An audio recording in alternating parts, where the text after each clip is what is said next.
16.3 का 16.3 एक्सरसाइज में जो फर्स्ट क्वेश्चन था उसमें तो क्या कहा गया था कि जो आपके पास इवेंट्स है, जो भी इवेंट्स अंडर कंसिडरेशन किसी भी एक्सपेरिमेंट में होंगी, क्या वो वैलिड है या नहीं। यानी जो इवेंट्स आपके पास गिवन है वो असाइनमेंट या उनकी प्रोबेबिलिटी वैलिड है या नहीं है। तो प्रोबेबिलिटी वैलिड होने के लिए आप क्या क्या चेक करते हैं? देखो सबसे पहले तो जो प्रोबेबिलिटी है वो कैसी होनी चाहिए, प्रोबेबिलिटी इज पॉजिटिव। एक तो आप ये चेक करो पॉजिटिव होगी, नेगेटिव नहीं होनी चाहिए। और साथ में क्या चेक करोगे, लेस देन 1। दो चीज तो आप ये देखेंगे कि प्रोबेबिलिटी जो गिवन है वो पॉजिटिव हो, लेस देन 1 भी हो, और फिर उसके साथ साथ क्या है, सम of all the probabilities.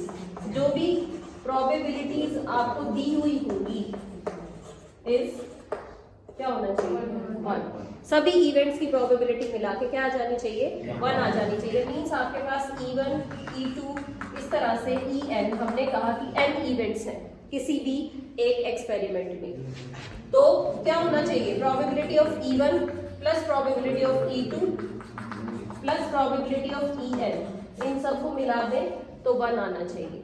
Book में जो लैंग्वेज दी हुई है वो कैसे लिखा हुआ है, समेशन लगाया from I1 to n En, it should be 1। यानी सभी एक्सपेरिमेंट्स का सम क्या होगा, 1 होगा। तो क्या क्या चीजें चेक करनी है, एक तो प्रोबेबिलिटी पॉजिटिव देखो, फिर ये चेक करो कि लेस देन 1 है या नहीं।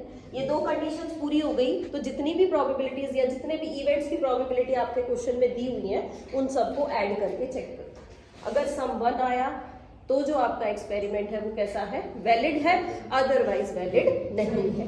तो हमने फर्स्ट क्वेश्चन देखा था कल, अब देख सकते हैं ना, आप फटाफट बता पाएंगे मुझे वैलिड है कौन सा या वैलिड नहीं है। तो हाँ जी, फर्स्ट वैलिड है, सेकंड वाला, थर्ड, फोर्थ क्यों नहीं है वैलिड,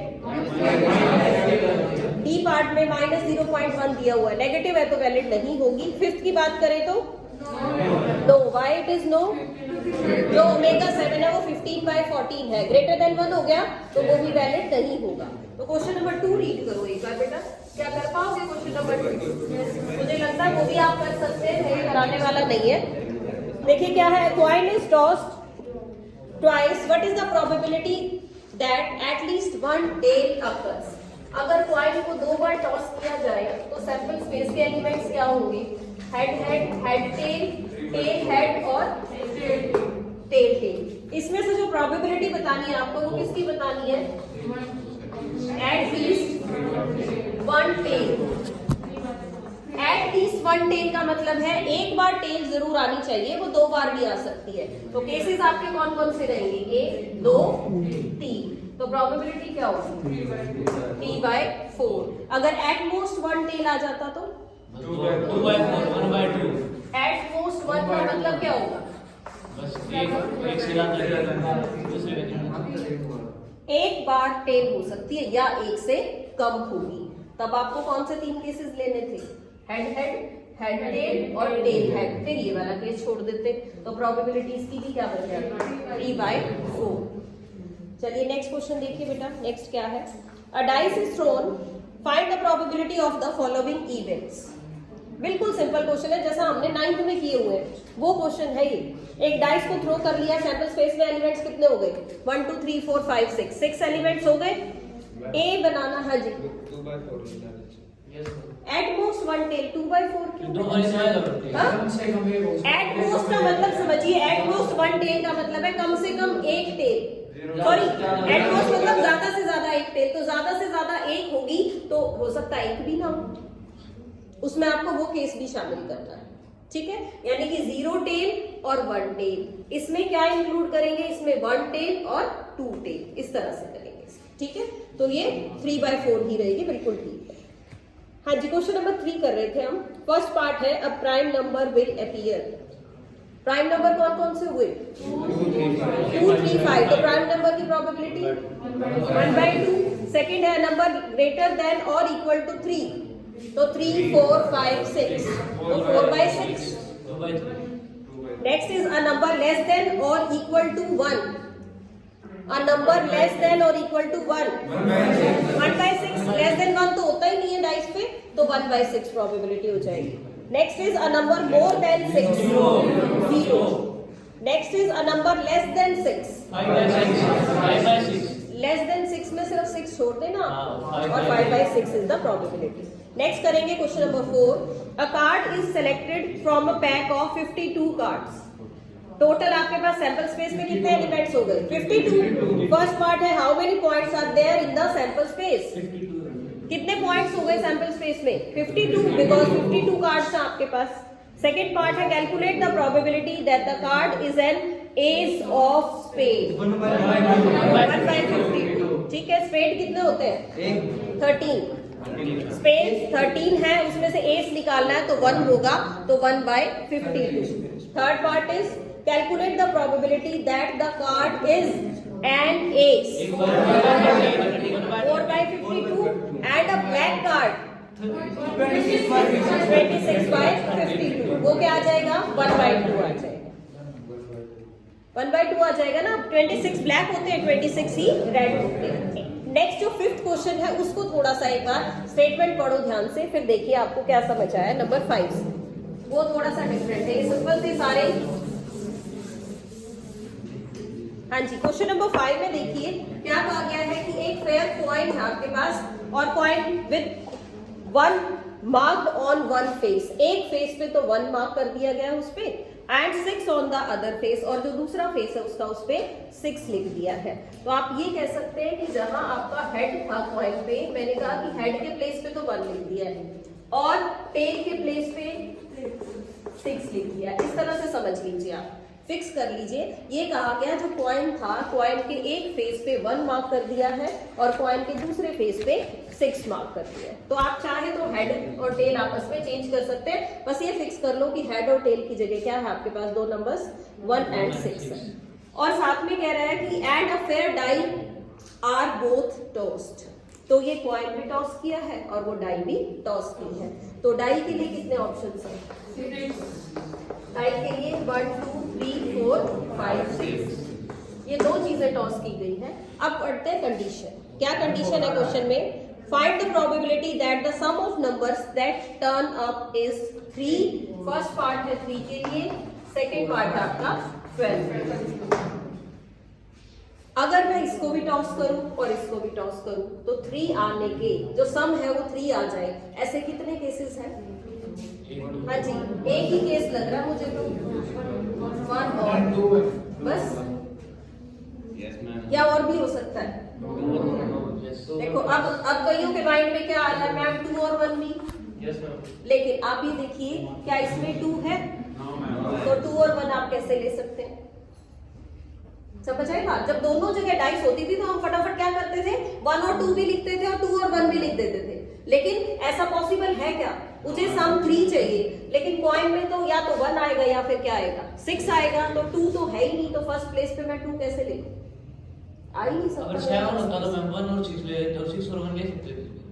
6 और 1 ले सकते थे क्योंकि वहां पे भी 6 है और 1 यहाँ पे भी है, वो पॉसिबल था। लेकिन ये पॉसिबल नहीं है। तो सम 3 के लिए आपके पास सिर्फ एक केस बनेगा। क्या होगी इसकी प्रोबेबिलिटी? नहीं, पहले सैंपल स्पेस लिखो। सैंपल स्पेस तो लिखा ही नहीं हमने। सैंपल स्पेस में नहीं हो गया। सैंपल स्पेस में कितने एलिमेंट्स आने चाहिए? आप सिर्फ ये सोचो कि ये हेड है और ये क्या है, टेल। अगर एक कॉइन और एक डाइस, जैसे फर्स्ट एक्सरसाइज में क्वेश्चन किए थे ना कि सबसे पहले हमें सैंपल स्पेस बनाना सीखना है। कैसे बनाते थे कि हेड आ गया और फिर हेड के साथ 1 2 3 4 5 6 सारे लिखे थे, फिर टेल के साथ भी सारे लिखे थे 1 2 3 4 5 6। अब यहाँ क्या करना है, हेड के प्लेस पे आपके पास है 1, तो इस 1 के साथ आपको ये सारे केसेस लिखने हैं, 1 2 और 1 6, और दूसरा प्लेस जो है वो है 6, तो 6 1 6 2 और 6 6। तो आपके पास सैंपल स्पेस में कितने एलिमेंट्स आए? 12 एलिमेंट्स आए हैं। अब क्या करेंगे, 3 सम के लिए आपके पास कितने केसेस हैं? ओनली 1 है, तो इसकी प्रोबेबिलिटी 1/12। समझ आया बेटा पेयरिंग कैसे करनी है? अब हम बात कर रहे हैं सेकेंड पार्ट में कि सम होना चाहिए 12। सम 12 सिर्फ एक ही केस में आ रहा है, वहां से आप इजीली देख सकते हो आप किस केस में आ रहा है, 6 एंड 6।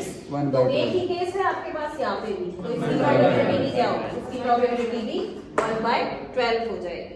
तो थोड़ा सा ट्विस्ट करके दे दिया क्वेश्चन। हेड टेल वाला होता तो सैंपल स्पेस बनाने आपके लिए इजी थे, लेकिन इन्होंने अब नंबर्स फिक्स कर दिए। तो 1 और 6 की जगह कोई और नंबर भी हो सकते हैं, या कलर भी आ सकता है, हो सकता है यहाँ पे रेड कलर कर दे या ब्लैक कलर कर दे, तो उसी अकॉर्डिंग लिख लेना, उसके बाद सैंपल स्पेस बनाना, ठीक है। चलिए जी आगे देखते हैं question number 6। There are 4 men and 6 women on the city council. If one council member is selected for a committee at random, how likely is it that it is a woman? 4 men and 6 women, तो total कितने हो गए 10, और women कितनी है, तो probability 6/10। ये simple था आपका, तो 6/10 यानी 3/5 आपका आंसर आ जाएगा। Next is question number 7। पढ़िए एक बार 7 को ध्यान से, फिर करते हैं।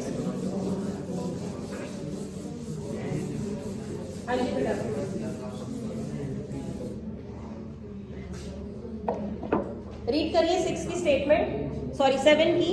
अ fair coin is tossed 4 times. एक कॉइन को 4 टाइम्स टॉस किया गया है। And a person win ₹1 for each head and lose ₹1.50 for each tail that turns up. Form the sample space. Calculate how many different amounts of money you can have after 4 tosses and the probability of having each of these amounts. Question की statement पढ़ ली गई है। क्या कहा गया है, coin है, coin को कितनी बार टॉस किया, 4 टाइम्स टॉस किया। तो सबसे पहले तो आप सैंपल स्पेस के एलिमेंट्स लिखिए। 2⁴ कितने एलिमेंट्स लिखेंगे आप, 16। एक बार एलिमेंट्स लिख लेते हैं, फिर आगे लिखेंगे क्वेश्चन। तो जैसा हम 3 के लिए करते थे वैसा ही 4 के केस में लिखेंगे। सबसे पहले मैंने स्टार्ट किया हेड हेड हेड और हेड। फिर क्या करते हैं, लास्ट वाले की पोजीशन चेंज कर देते हैं कि एक जगह टेल आ गई, हेड हेड हेड। फिर नेक्स्ट में क्या करूंगी, हेड हेड टेल हेड, फिर हेड टेल हेड हेड, और फिर इस टेल को मिडिल ला देंगे। हो गए सारे केसेस। फिर हमने क्या किया, लास्ट वाले 2 पे टेल लिख दिया, टेल एंड टेल। फिर इनकी पोजीशन शिफ्ट करते चले गए। क्या लिखा नेक्स्ट में, हेड टेल हेड टेल। फिर इसके बाद क्या लिखूं मैं, इसको पहले शिफ्ट कर ले या इसको कर ले, चलो इसी को बदल लेते हैं पहले। ये आ जाएगा टेल हेड हेड टेल। अब इसकी पोजीशन तो शिफ्ट हो गई। हमने किसकी पोजीशन शिफ्ट की है, 3rd प्लेस वाले की। 3rd की शिफ्ट की, लेकिन आपको 4th वाले की भी शिफ्ट करनी है। देखो ध्यान से, 4th वाला तो हमने बदला ही नहीं, बदला क्या, 4th वाले की पोजीशन यहाँ पे भी वही थी, यहाँ पे भी वही थी, यहाँ पे भी वही है। तो हमें इसकी पोजीशन फिर बदलनी है हर जगह से। अब चेंज करके लिखोगे आप तो क्या आएगा, यहीं से शुरू कर दो। ये तो लिखने की जरूरत नहीं दोबारा, इसको यहाँ शिफ्ट करोगे कोई फर्क नहीं पड़ेगा। तो इसको चेंज करोगे आप, क्या हो जाएगा ये, हेड टेल टेल हेड। और यहाँ से चेंज कर लो एक बार, ये आ गया टेल हेड टेल हेड। फिर और शिफ्ट कर ले एक बार और आगे, 2 पेयर हो जाएंगे, टेल टेल हेड हेड। देख लो कोई केस रहे तो नहीं क्या, हो गए मेरे ख्याल से सारे। अब क्या करें, अब 2 हेड 2 टेल की जगह 3 टेल ले लें, यानी कि हेड टेल टेल और टेल। अब इसकी बजाय इसको चेंज करते चले जाते हैं, tail head tail tail tail tail tail. और एक केस और है क्या, अब एक बार काउंट कर लीजिए, क्या ये 16 बन गए, देख लो 1 2 3 4 5 6 7 8 9 10 11 12 13 14 15 16। समझ आ गया। 3 वाले कितने इजी थे, 4 वाले में आपको चेक करना पड़ेगा कि आपने पूरे केसेस प्रॉपरली चेंज करके बनाए या नहीं। अब आ जाते हैं क्वेश्चन पे। क्वेश्चन में 2 टाइप है बेटा, अगर हेड आ जाए तो क्या होता है, हेड आ जाए तो क्या कहा गया है, विन करेगा, विन करेगा कितना, ₹1। और अगर आ रही है टेल तो वो लूज कर रहा है ₹1.50। तो आपको अमाउंट बताना है कि वो कितना लूज करेगा हर केस में और कितना वो विन करेगा। तो हम केसेस बना लेते हैं। मेरे पास बेसिकली वैसे तो 16 नजर आ रही है, लेकिन अगर मैं अमाउंट चेक करना चाहूंगी तो मेरे पास 4 मेन केस बनेंगे। पहले वो समझो कैसे। देखो पहला केस है कि उसके पास 4 हेड आ गए, ठीक है, 4 हेड आ गए और हेड से कितने रुपए मिलते हैं, तो 1 into 4 4 रुपीज बन गए। दूसरा केस ले रही हूं मैं जिसमें मैं कह रही हूँ कि 3 हेड और 1 टेल, मुझे अलग से पेयरिंग की जरूरत नहीं है। जब अमाउंट चेक करना है तो इतना काफी नहीं है कि भाई 3 बार हेड आ गया 1 बार टेल आ गया, तो अमाउंट बताना है ना। उससे क्या फर्क पड़ रहा है कि वो 3 हेड ये वाले हैं, ये वाले हैं, ये वाले हैं या ये वाले, अमाउंट तो उतना ही रहेगा, ठीक है। तो 3 हेड तो 3 into 1 माइनस करेंगे, ये तो 3 रुपए तो उसको मिले, लेकिन एक बार टेल आने से कितना लॉस हो गया उसको, 1.50, तो इसमें से माइनस करेंगे 1.50, तो उसके पास 1.50 रुपीज ही बचेंगे, ठीक है जी। अब अगर मैं थर्ड पार्ट की बात करूं कि 2 हेड और 2 टेल, 2 हेड से 2 into 1 माइनस, फिर क्या हो जाएगा, 2 टेल है तो 2 into 1.50, 2 रुपीज उसको मिले लेकिन लॉस उसको 3 रुपीज का हो गया, तो 2 minus 3, या तो आप -1 कह लीजिए या कह लीजिए कि लॉस है ₹1, ठीक है। फोर्थ केस और ले लेते हैं। फोर्थ केस में क्या है, फोर्थ केस में भाई उसके पास 4 टेल आ गए तो लॉस ही हुआ, विनिंग में तो कुछ आया ही कि उसके पास 4 into 1.50, हाँ जी 6 रुपीज का लॉस हो गया उसको, तो उसका जो लॉस है वो कितना है, ₹6। आप चाहते तो हर केस के लिए अलग अलग भी निकाल सकते थे, लेकिन आप ये बताइए अगर मुझे 3 हेड और 1 टेल वाला लेना है तो चाहे आप बेटा इसका निकालो, अलग अलग 16 के लिए निकालोगे तो आपकी कैलकुलेशन ही बढ़ेगी, होगा कुछ नहीं। तो हमने केसेस अपने कंपाइल कर लिए और इस तरह से अमाउंट लिया, वो हमने सिर्फ उनका सीक्वेंस मेंटेन किया था, अमाउंट तो इतना ही रहेगा, ठीक है। कोई केस रह तो नहीं गया, देख लीजिए कौन सा रह गया, 1 हेड और 3 टेल, वो भी निकालना पड़ेगा फिर, 1 हेड और 3 टेल, तो ये भी निकाल लीजिए। 1 हेड से 1 into 1 रुपीज तो उसको मिलेगा, और 3 into 1.50 यानी 4.50 का लॉस हो गया, तो लॉस कितना आ गया इसमें, 3.50 रुपीज का उसको लॉस हो जाएगा इसके अंदर। देखिए नेक्स्ट वाला क्वेश्चन नंबर 8 तो कर सकते हैं जी, पढ़िए statement. 3 coins are tossed once, find the probability of getting 3 head आने की प्रोबेबिलिटी बतानी है, 2 हेड्स की बतानी है, एटलीस्ट 2 हेड्स की बतानी है, एट मोस्ट 2 हेड्स की बतानी है। ये तो 10th लेवल का ही क्वेश्चन हो गया, कर सकते हैं सारे केसेस आराम से, और 3 कॉइन टॉस करने में तो कोई ज्यादा दिक्कत भी नहीं होती सैंपल स्पेस बनाने में। Question number 9, if 2 by 11 is the probability of an event, what is the probability of the event not A?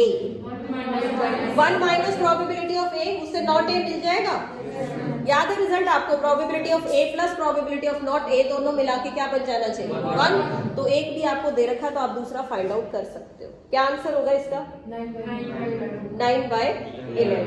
अब आगे वाले जो क्वेश्चन है ना आपके, उनमें कॉम्बिनेशन और परमुटेशन साथ साथ यूज करेंगे प्रोबेबिलिटी की, जो पिछले चैप्टर टॉपिक्स है ना आपके वो साथ साथ कनेक्ट होते जाएंगे, तो यहाँ से हम कल करेंगे, ठीक है। अभी आप इसकी प्रैक्टिस कर लीजिए।